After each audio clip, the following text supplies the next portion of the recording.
Well, welcome to Christ and Culture. This is Pastor Jeff Short back in the studio today. It's good to be back at the home base studio. And today we're going to be looking at another cultural issue from a biblical Christian standpoint. We want to get to the truth. We want to find what the truth is and try to expose the lies. And it's very important as a Christian that we don't just live on the superficial level. A lot of people in our culture, they just hear the news, they hear the headlines, and they tend to just brush by it. We need to look deeper because these are issues that really affect all of our lives or have the potential to affect our lives. And we want to make sure that we're following the truth and not believing lies. You know, Adam and Eve in the garden, they were deceived by the devil and they believed a lie, and it changed their world and it changed our whole world.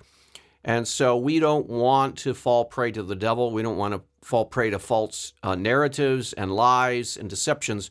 So we want to know what the truth is. Well, today we're going to be looking at a issue in the news lately, and we're going to analyze it from a Christian biblical worldview. Let me bring it up.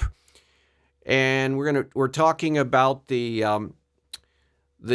Florida bill that says that you cannot teach young children about sexuality. And they don't want young children, 4, 5, 6, 7, 8-year-olds, subjected to the LGBTQ indoctrination. They're finding that a lot of the schools are sneaking in the gay rights movement, the transgender movement, the LGBTQ movement propaganda into the schools. We know that it occurs in the middle schools and the high schools. We know that it's all over the campuses of our country and universities, of colleges and university level. We know it's all in the institutions, the big woke corporations, especially like Amazon, Apple, all of these, Google. They're all up to their necks in LGBTQ propaganda, but we don't want that in the classrooms at school. Now, the left is finding that there's a lot of pushback against this kind of LGBTQ information in the schools.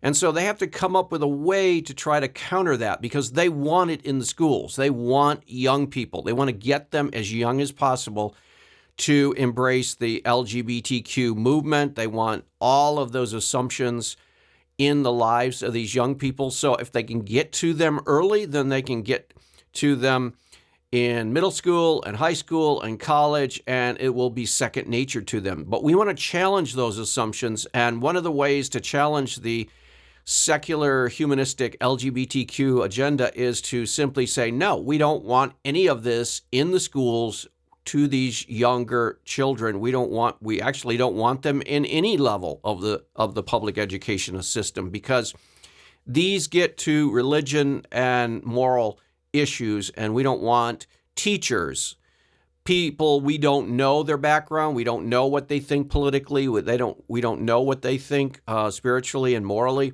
and it's not their role to be instructing children in these moral issues. So let's get to this article. This is an article appeared in NBC News, and it's trying to downplay the threat in the schools by the transgender and LGBTQ activists. It's trying to downplay that threat and say, oh, there's nothing. They're just trying to teach kids some basic things about sex. They're not doing anything sinister. Well, they are doing something sinister, and we're exposing them for doing it, and now they're trying to spin what's going on. They want to spin the narrative. They want to find a narrative that they can push. And now they're saying this whole idea about grooming is a farce, but it's not. So we'll explain. Groomer, pro-pedophile, old tropes find new life in anti-LGBTQ movement. Well, first of all, anti-LGBTQ is simply Christian. Would you call God an anti-LGBTQ God for destroying Sodom and Gomorrah? Would you call the Bible anti-LGBTQ? because it says this is a sin from the devil? Would you call the Apostle Paul anti-LGBTQ because he says that homosexual activity is perverted and sinful? Would you call Christianity anti-LGBTQ? Well, you can call it that, but why not, instead of trying to defend the LGBTQ movement, just say it's wrong and the Bible is right and we need to eliminate this kind of propaganda from the public schools. We don't want kids being exposed to LGBTQ activists. And they find that these teachers sometimes slip in these LGBTQ propaganda publications and kids are reading them. So it's not being anti so much as it is defending the truth. Men can't become women and women can't become men. Transgenderism is wrong. It's false. It's a lie. Gay marriage is a lie. You can't have a man and a woman and have a marriage. It's simply impossible. And if you try to do it, you're going to distort reality. And that's why we need to stop the gay and LGBTQ transgender movements from coming into the schools, because it's unreality. It's false reality. They're not. It's not true that these things that they're teaching, it's not true. The national war of words over whether students should learn about LGBTQ issues. It's not about learning about these issues as much as indoctrinating them in these issues. If you were to warn kids about LGBTQ issues, that would be healthy and good.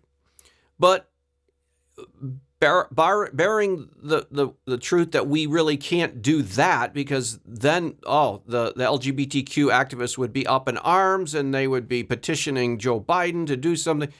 No, how about just keep it out of the school? How about just don't talk about sex to these young kids?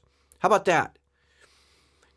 Ignited by recently enacted Florida law that critics have dubbed "Don't Say Gay," the anti-Christian, pro-abortion and pro-gay activists have labeled it "Don't Say Gay." It's not a description of the bill. There's nothing in the bill that says you can't say the word gay, and there's nothing in there. But yet they've latched onto a slogan, and they fooled a lot of people. A lot of people think they're trying to ban the word gay. No, they're not. It doesn't say anything about that. It's saying you can't talk to young children about sex in the schools. Normal Christian moral teachings on sex, or the radical left's LGBTQ. You can't talk about any of it. Has taken a charge, and some say dangerous turn over the last few weeks. No, it's not a dangerous turn. It's a common sense turn. You let these activists in the school, they take over, and then when you say no, then they say, we're under attack. No, you have attacked the schools, and now we're cleaning you out of there. In early March, the press secretary for Florida Governor Ron DeSantis tweeted that anyone who opposes the bill is probably a groomer, or at least don't denounce the grooming of 4 to 8-year-old children. Several days later, Fox News host Laura Ingraham asked her millions of viewers, when did our public schools, any schools, become what are essentially grooming centers for gender identity radicals? That is the phrase that really set these radicals off. Labeling what is going on in the schools, this LGBT indoctrination, as grooming. Now, it is true that these LGBTQ activists are grooming a whole generation to be sympathetic and to be pro-LGBTQ. They're actually propagandizing children to be a part of the LGBTQ transgenderism movement. There's no question about that. In that sense, they're grooming them to question their gender, they're questioning their sex, that they're telling kids that they have to choose which sex they are, that they can't trust that what is on their birth certificate is accurate. This is all grooming them to be moral relativists and queer, gender fluid people. And There's no other word that you could describe. No, they're not grooming them necessarily in the same way as a pedophile would groom his or her subject, but they are grooming, or they're softening the kids up, or they're influencing kids. They're normalizing sexual deviant perverse behaviors as normal, and that is a grooming aspect. And that's what groomers do. Groomers start exposing the kids to more and more graphic information about deviant sexual activities and sex with adults and all that. And then when they get them normalized, then they actually begin to commit the crime of pedophilia. But in the schools, they're doing the same process, only they're doing it with information and reactions and attitudes toward these deviant sexual practices. Yes, they're grooming them. And as a result, many of these children will become sexually deviant perverts because of the propaganda that's being pushed at this early level in the schools. On Wednesday, Representative Marjorie Taylor Greene of Georgia took things a step further, tweeting that Democrats are the party of killing babies, that's abortion, true, grooming and transitioning children, true, they are promoting transgenderism, and pro-pedophile politics. Yes, they're pushing sex and encouraging students to experiment with all kinds of sex and trying to teach our young children, real small children, about sex way before it's time for them to even have anything like that on their radar. In reference to legislation, that same day, in a since-deleted tweet accessed by NBC News through the Wayback Machine Internet Archive, the conservative podcast host Jack Posobiec urged his 1.7 followers to buy T-shirts that say "Boycott Groomers, Bring Ammo," and incorporate the famous Disney Castle logo and signature font. The company, which has a large footprint in Florida, has become a frequent target of conservative politicians and pundits for denouncing the state's legislature. So Disney was pressured into joining the LGBTQ revolution by some of its employees, because the gay lobby, the LGBTQ movement, has way, way out of proportion political clout in this country. They are supposedly a victim class. They're high in the intersectional chart. And so they're seen as the innocent victims of all this so-called hate that's coming from Christians and conservatives, when in fact, they are pushing their sexual deviancy on to small children in the school, and they are the perpetrators in this instance. This type of language, which had, at least in the past decade, appeared to be relegated to the margins of the far-right movement, has even made its way beyond politicians and political pundits. During a Fox News interview on Sunday, the Pulitzer Prize-winning playwright David Mamet said that children are not only being indoctrinated, but groomed. That's right. And that teachers are inclined, particularly men, because men are predators, to pedophilia. So you have a classroom situation where this kind of topic, the sexual content, should not even be anywhere near it. And not only is sexual content in the schools, not only these kind of discussions happening in the public schools with small children, is that it's softening them up so that when these pedophiles come along, the kids have already been talking about sex, they've already been seeing these pictures, they've already been desensitized, and it's just an easier step for these kids to become part of a victim of a pedophile. So no wonder that parents are worried about this. Harvard Law's Cyber Law Clinic and transgender rights advocate said using such language is an attempt to dehumanize and delegitimize the queer people's identity by associating them with pedophilia and child grooming.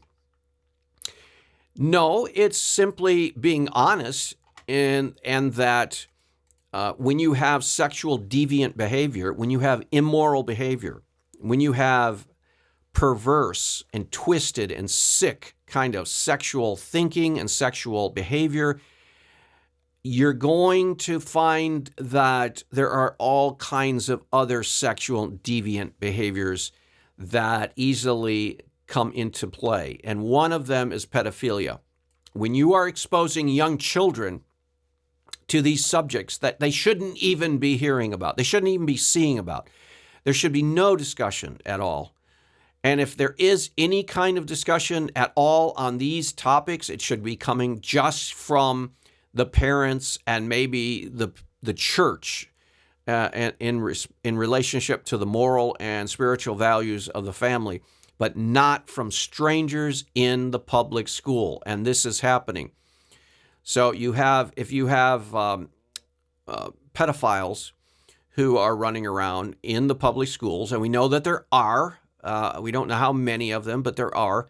And then you have a culture within the school that encourages students to explore deviant sexuality, then you've got a recipe for disaster. And no wonder the Florida parents don't want that. The recent rhetoric mirrors that of QAnon conspiracy theory known as Pizzagate. Okay, so now this writer, this author, is trying to link it with some kind of QAnon online conspiracy theory. So if all else fails in your argument against something, then try to link it to QAnon. So you're trying to link it to a conspiracy theory and throw that in there. See how that works. Maybe that'll work. Maybe that won't work. Who knows? But we'll just throw in everything but the kitchen sink to try to scare people about the law in Florida that Ron DeSantis spearheaded. The word grooming, which has long been associated with mischaracterizing LGBTQ people, particularly gay men and transgender women, as child sex abusers, was mentioned on Twitter 7,959 times in March 29th, and the day after Florida's education bill was signed into law, compared with just 40 times on the first day of this year. Caraballo found through data she pulled from Twitter. Okay, so people are concerned about child sex abusers. It's the same concern we have about men going into women's locker rooms and bathrooms. It's the same concern that we all should have about these so-called transgender women who are actually biologically men walking into girls' locker rooms and disrobing and going to the bathroom in there, because now you're bringing men, strangers, into girls' locker rooms and bathrooms. And yeah, what could go wrong there? Why would there be any question why parents are upset about that? The legislation, officially titled the Parental Rights in Education Bill, bans teaching about sexual orientation or gender identity in kindergarten through grade 3. Sounds reasonable. We don't want kids that young even hearing about that stuff. And if they do hear it, they should hear it from home first, not some stranger teacher, or in a manner that is not age appropriate or developmentally appropriate for students in accordance with state standards. Sounds reasonable, sounds sane. Who could object to that? Proponents of the measure have contended that it gives parents more discretion over what their children learn in school and say LGBTQ issues are not age appropriate for young children. They're not. And if you look through some of that propaganda that's being pushed out by the LGBTQ activists, you could easily see it's not appropriate. No way should young kids be exposed to that propaganda.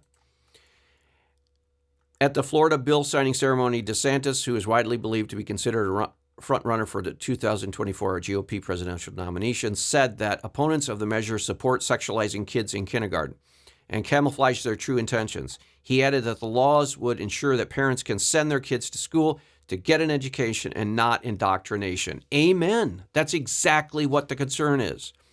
We don't want activists in the school pushing sexual perversity and deviancy under the guise of education. No, we want them to educate the kids, not brainwash them into ideology. Tiffany Justice. Wow. Boy, does that sound made up.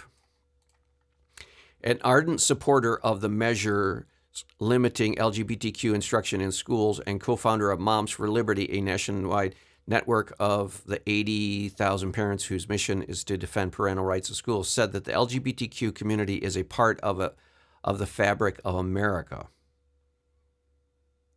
Simultaneously, she said that we have reached a point now where we need to call this what this is, referring to the rhetoric surrounding the law.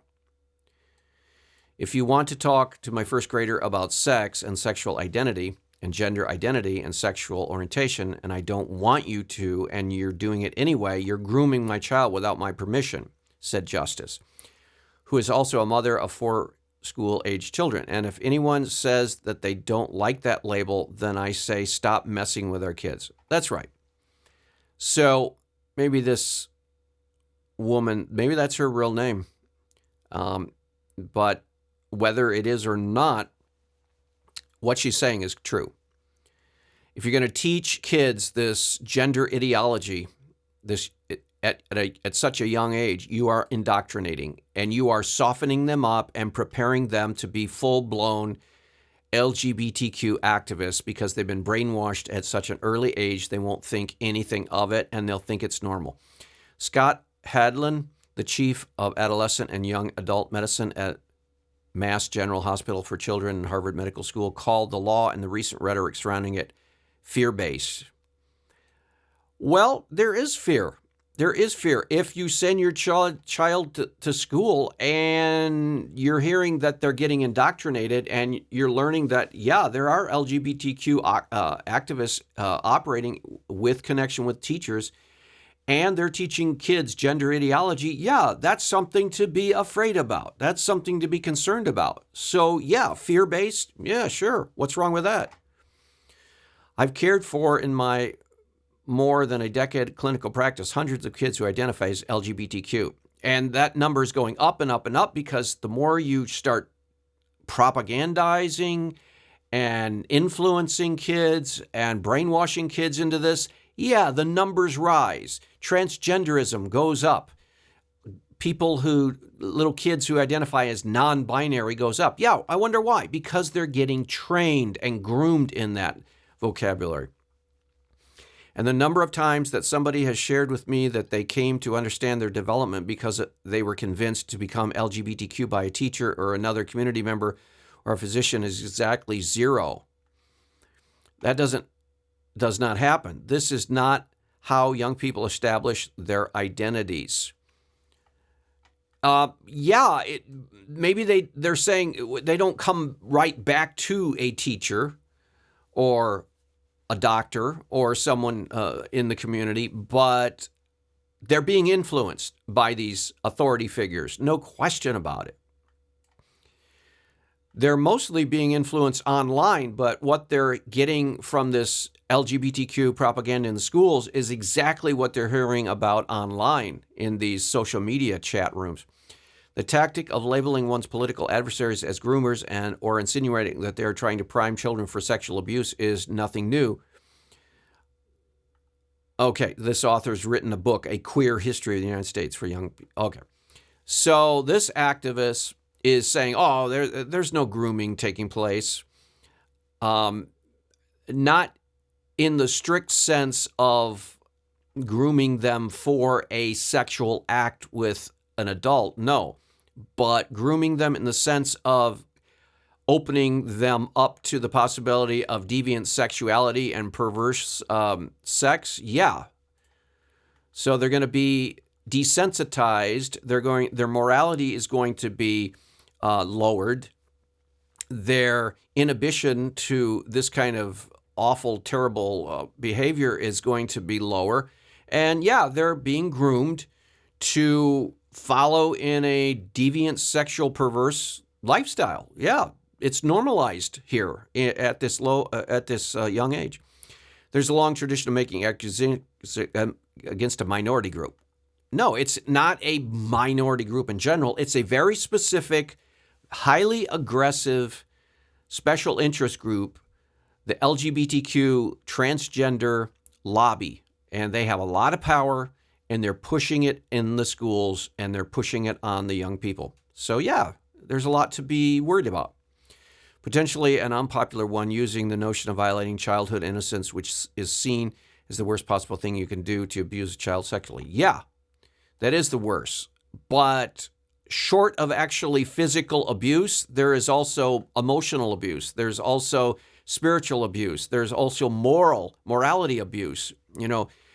Trying to overturn a child's family Judeo-Christian heritage morality on these issues. That's abuse too. That's spiritual abuse. So there's all kinds of abuse that these propagandists are doing in the schools. And so the article goes on. He's trying to argue that, it's not as bad as that they said. It says Anita Bryant years ago, decades ago in Florida was paranoid about the LGBTQ movement. Back then, it was just the gay rights movement. Well, you know what? Anita Bryant was exactly right about everything she warned America in the late 70s and the 80s. A lot of that has come to pass. And so we do have a lot to be afraid of and fear when we expose children to this kind of indoctrination. And no wonder the parents down in Florida don't want that. And this author is saying, well, whenever you have visibility for anything, whether it be Black Lives Matter, whether it's feminism, whether LGBTQ identities, you're in fact creating a cultural space for people to learn about it and consider it. Not in the form of indoctrination in schools. The children, these little kids, they are put in a closed environment and they're given instruction by authority figures on these issues, and that is not right. They need to hear about these things from their parents or not hear about them at all at that early age. So this author is trying to downplay it. It's hate crimes against the LGBTQ community.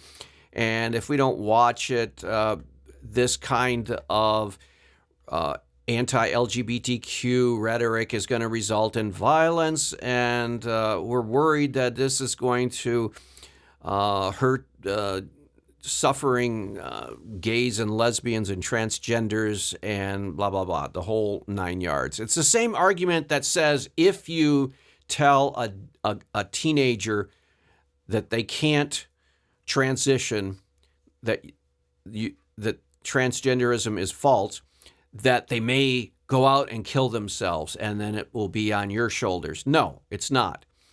That is emotional blackmail that they're trying to push on Christians and conservatives, and we should not sign it. So as Christians, we need to say, no, we will not submit to your emotional blackmail. You can rant and rave all you want. We're not going to cave in and let LGBTQ activists, transgenders, transgender story hour kind of adults come into the public schools, take over, and try to indoctrinate, influence, groom our young children so that when they become adults, they're going to be activists themselves. No, we're not going to let that happen. We do not believe in LGBTQ. We oppose transgenderism. We oppose gay marriage. We oppose all of these sexually immoral activities, and we don't want the children to be normalized into that kind of culture. Yes, that's a form of grooming. Yes, that's a form of propaganda, and we don't want children exposed to that.